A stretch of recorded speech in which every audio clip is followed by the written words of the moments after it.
You put your fruits for your Jamaican Christmas cake. So you need some cherries, some mixed peel,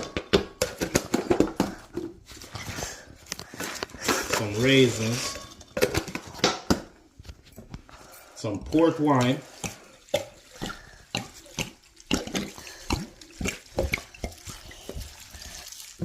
some red label wine,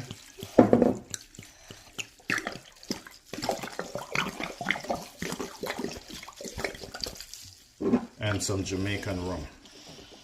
It's very important, the Jamaican rum.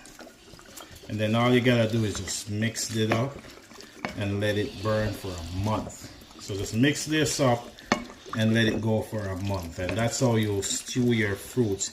You can boil it if you want, but if you soak it for a long time, better vibe. Crazy Chef, big vibe.